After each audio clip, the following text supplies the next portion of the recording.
You replay the situation in your head. ADDING, some new DTLS each time. Reminding yourself how wrong it is, how unfair it is, how tired you are of it. And yet nothing changes, not because it can't change, but because you haven't stopped allowing it. Here's the truth most people don't want to admit. You can't complain about what you allow.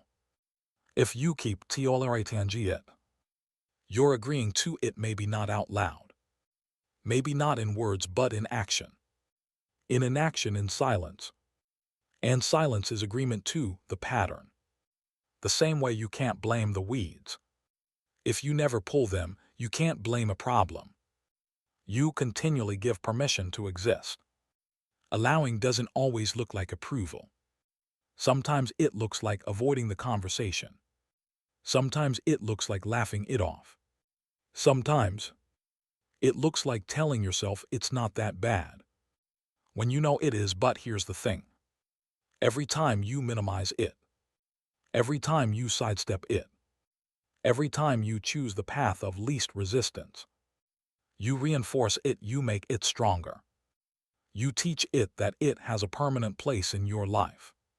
The real cost of allowing isn't just the thing itself. It's what it takes from you over time. The way it chips at your confidence. The way it slowly lowers your standards. The way it convinces you that maybe this is all you can have, all you can expect, and the longer you allow it, the harder it becomes to imagine anything different. Not because better doesn't exist, but because you've forgotten what better feels like. This isn't about blame, it's about power. The moment you stop allowing what you don't want is the moment you take control back.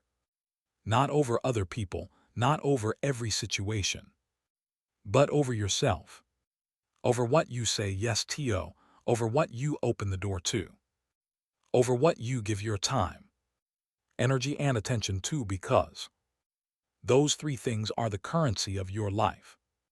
And you can't keep spending them on something you claim you don't want. So this is where we start. Not with complaining, not with wishing, but with deciding.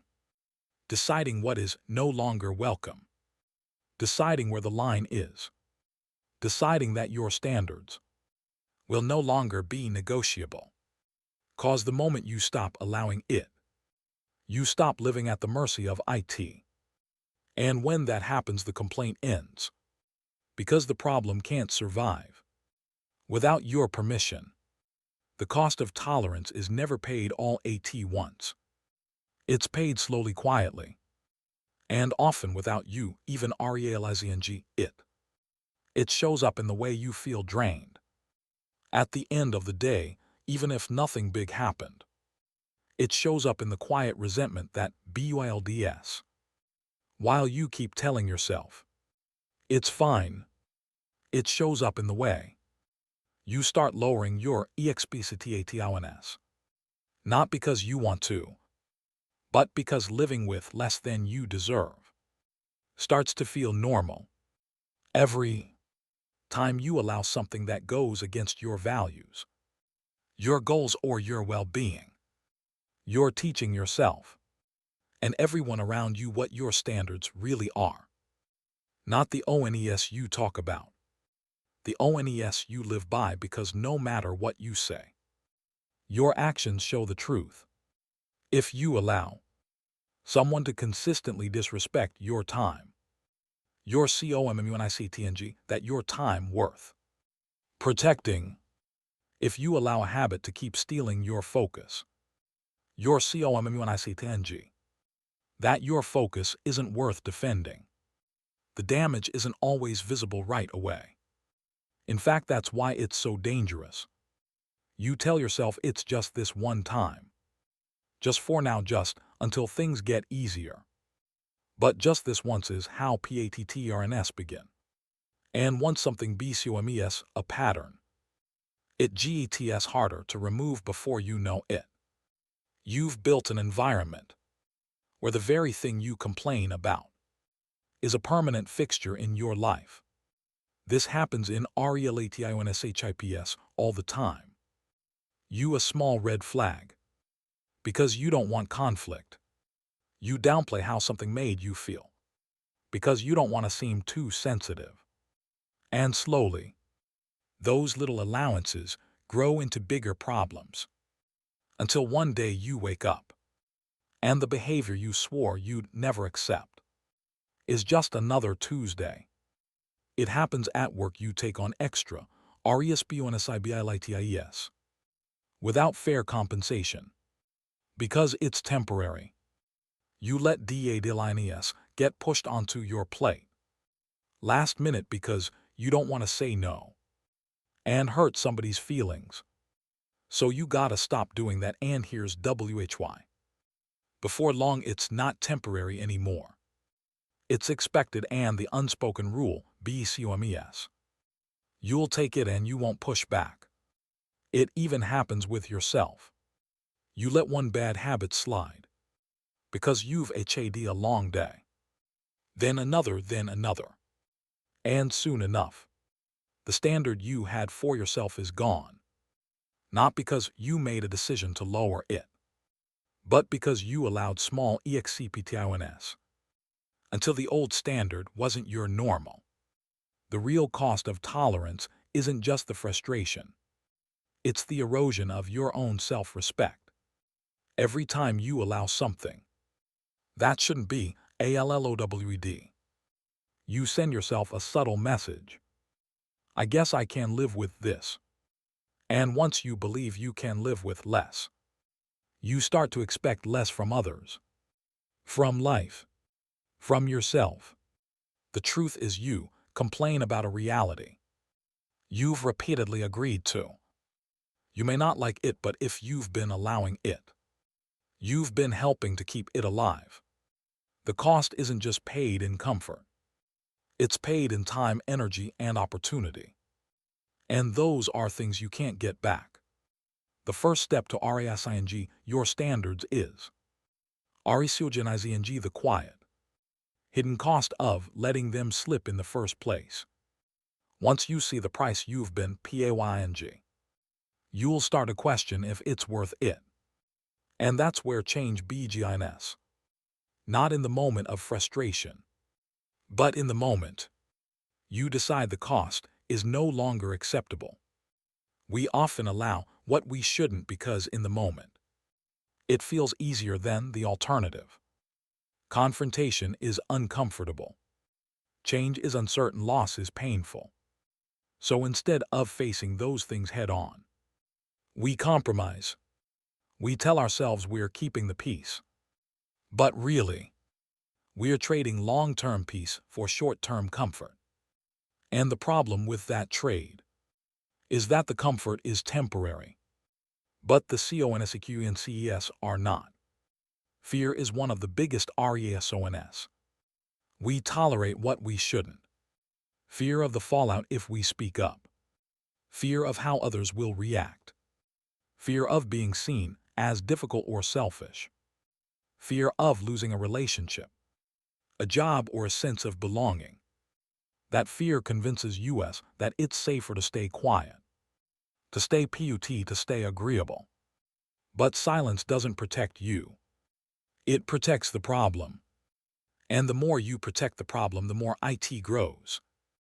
Then there's comfort, not the kind that feels good, but the kind that feels familiar. Even a bad situation can feel safe if it's predictable. Your mind knows what to expect. And when the mind knows what to expect, it will cling to it even if it's miserable. Because the unknown feels riskier. We start telling ourselves, better the devil you know. As if familiarity is a valid reason to settle for less than we deserve. It's like we lie to ourselves to make it easier. To keep TOLERATNG, it's not that bad. They didn't mean it, this is just temporary.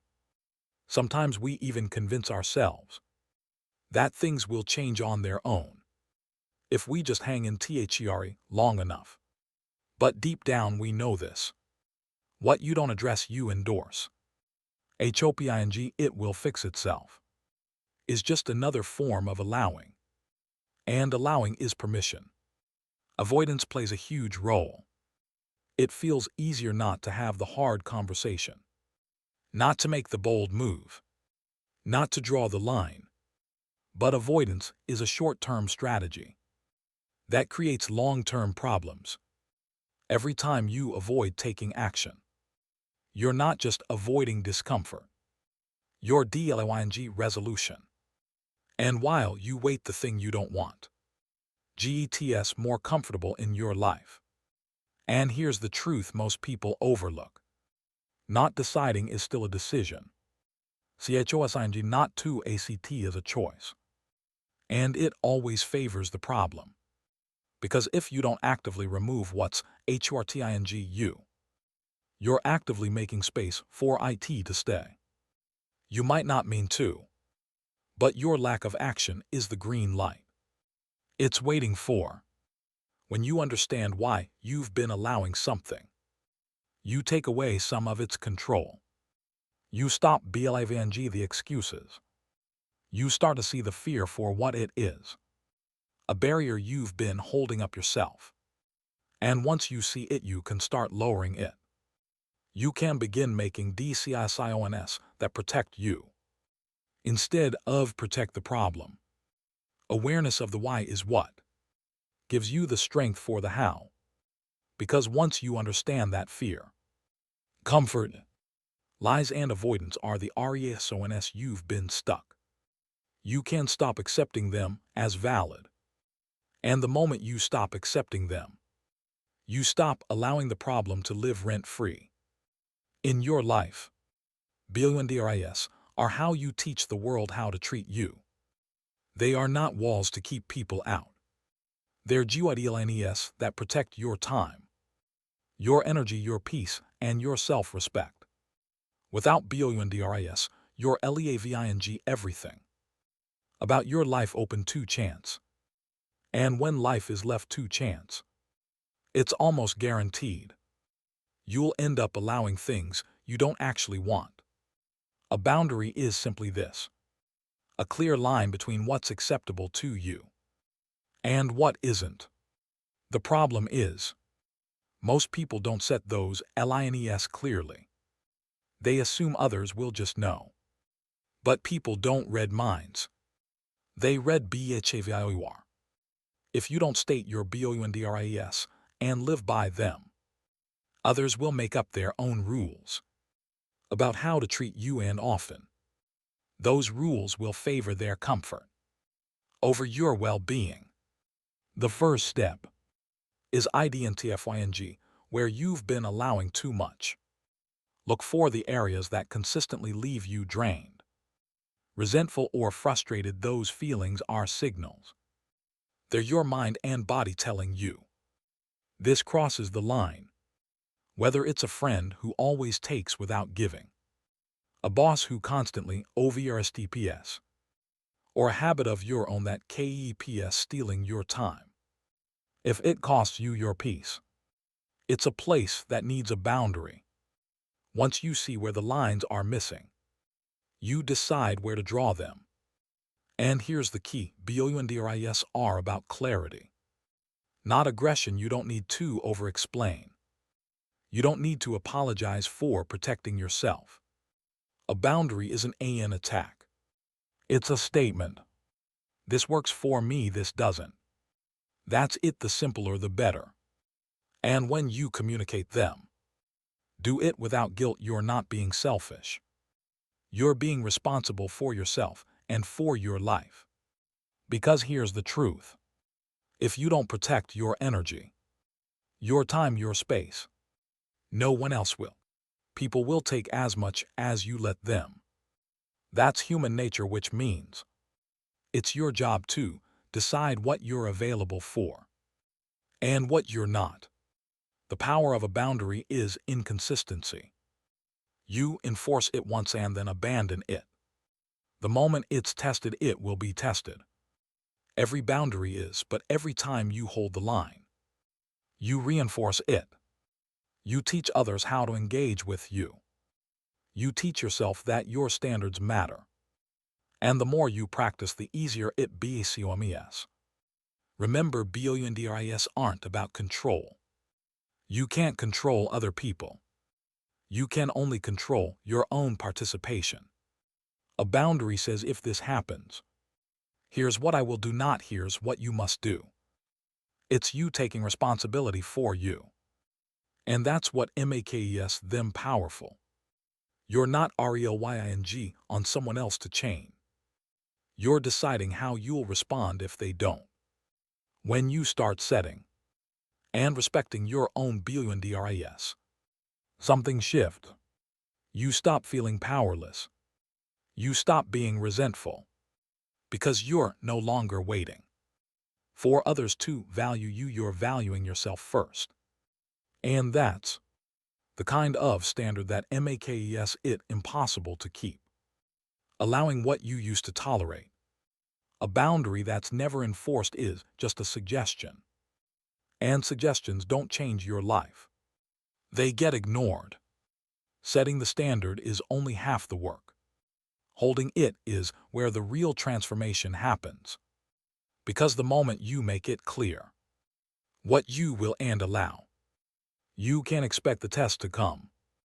It might come from the same people, the same situations, or even from yourself. And when it does, what you do next will determine whether your standard becomes permanent or just another temporary line in the sand. The first thing to understand is that pushback is normal. People, situations, and even habits have gotten used to you being a certain way.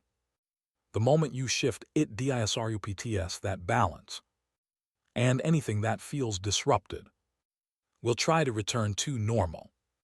That's why it's so tempting to give in. The moment you get resistance, guilt, pressure, anger, or even subtle manipulation, it's easier to back down than to stand firm. But here's the truth: every time you stand firm, you make the new standard stronger. Every time you give in, you make the old pattern stronger. Enforcing a boundary is not about controlling others. It's about controlling yourself. You can't make someone respect your time, but you can decide not to give it away freely. You can't make someone speak to you respectfully, but you can decide to end a conversation that crosses the line. You can't make a workplace change its culture, but you can decide how long you're willing to stay in it. Enforcement is about your action, not their reaction. The key is consistency. If your boundary is no last-minute work, requests after 6 p.m., then it's no every time, not no on Monday, but yes on Thursday because you felt bad. If your boundary is, I don't tolerate being spoken to disrespectfully, then it's stepping away every time, not just when you're in the mood to enforce it. Inconsistency sends a mixed message. It tells people the boundary is negotiable. And if it's negotiable, it's not really a boundary. Enforcement will be uncomfortable at first, especially when it involves people you care about. You might feel guilty. You might be afraid of the reaction. That's normal. But discomfort is the price of self-respect. Every time you choose the discomfort of holding the line over the comfort of letting it slide, you strengthen both the boundary and your own self-worth. And here's something important. Enforcement isn't about being aggressive or confrontational. You don't need to raise your voice, argue, or explain yourself into the ground. The more you explain, the more it sounds like you're asking for PRMSSI. On. A boundary isn't a debate. It's a decision. State it clearly. ACT on IT consistently. Let your actions do most of the talking. There will be times when enforcing a standard cost you something, an opportunity, a relationship, a level of comfort you've gotten used to. But if keeping it means bettering your own standard, It's not worth having. The short-term loss is nothing compared to the long-term damage of repeatedly bettering yourself. Every time you enforce a standard, you teach the world how to treat you, and you remind yourself what you will and will not accept. Over time, this becomes second nature. You stop having to defend your boundaries because the people and situations that refuse to respect them naturally fade out of your life. And what's left are the ones that fit who you are and where you're going. This is the moment you stop sending mixed signals. The moment you stop giving your power away. The moment you make your standards more than just words. Because the life you want is built on the standards you're willing to enforce, not just the ones you're willing to set. Living without the complaint isn't about pretending everything is perfect. It's about removing the things you used to tolerate, so you no longer have to keep bringing them up. When you stop allowing what drains you, frustratsu or disrespectsu, the constant mental loop of, I can't believe this is happening, disappears. And when that loop is gone, you get something priceless back, your energy. You'd be surprised how much mental space a single recurring complaint can take up. The overthinking, the venting, the silent resentment, all of it eats away at focus, creativity, and peace. But once you cut off the source, once you either change the situation or remove yourself from it, that mental space becomes available again. And you can use it for something better, building, enjoying living. And this is where your identity shifts from victim mode to ownership mode. When you're in victim mode, life feels like it's happening to you. You see the problem, but you tell yourself there's nothing you can do. Ownership mode flips that. You see the problem, you address it, and you stop giving it space in your life. You take full responsibility for what you allow. And as a result, your life starts to reflect your choices, not your complaints. And here's the beautiful part. When you live by your standards, you naturally attract people, opportunities, and situations that match them. The ones who can't respect your boundaries fade out, and the ones who can stay and thrive alongside you. Your standards act like a filter, removing what doesn't fit and making space for what does. And the best part, you no longer have to fight for respect. It becomes the default. Of course, you have to stay vigilant. Old habits and old allowances have a way of trying to creep back in. Sometimes they disguise themselves as just this once. Sometimes they show up in new forms, but with the same effect. That's why self-check-ins are so important. Ask yourself regularly, am I living by my standards? Or am I slipping back into allowing what I said? I wouldn't. That awareness keeps you in control. Living without the complaint isn't about perfection. It's about alignment. It's about making sure your life matches the things you say you want and refusing to keep what doesn't. It's about learning to replace complaining with action and frustration with decision. When something doesn't work for you, you address it, and once it's addressed, you move on, no lingering, no dragging it around for months or years. The more you live like this, the lighter you feel. Not because life suddenly becomes easy, but because you've removed the weight you were carrying. Voluntarily, you've stopped feeding the things that feed on your peace. And in that space, better things can grow. The truth is life will always present challenges. But you have the power to decide which ONES you keep. And when you stop allowing the ONES you don't want, you stop needing to complain about them. That's when you're truly free. You can't complain about what you allow. And by now that truth should be clear. The life you're living right now isn't just the result of what you've gone after. It's the result of what you've tolerated. You might not be able to control every situation, but you always have control over your participation. And every time you choose to allow something, you're making a silent agreement to live with it. This isn't about blame, it's about responsibility. When you take ownership of what you allow, you take ownership of your life. You stop handing power to other people, to circumstances, to old patterns. You stop waiting for something to magically change on its own. You stop rehearsing the same complaint over and over, and you start doing something about it. It's not enough to talk about what bothers you. You have to decide it's no longer welcome. Set the boundary, enforce the standard. Remove what doesn't align with the life you want. And then protect that decision, like your future depends on it. Because it does. Every standard you enforce is a brick in the foundation of a better life. Every allowance you refuse to make is a door you close to the wrong things and the wrong people.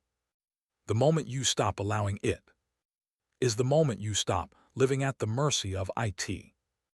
That's when the complaint ends.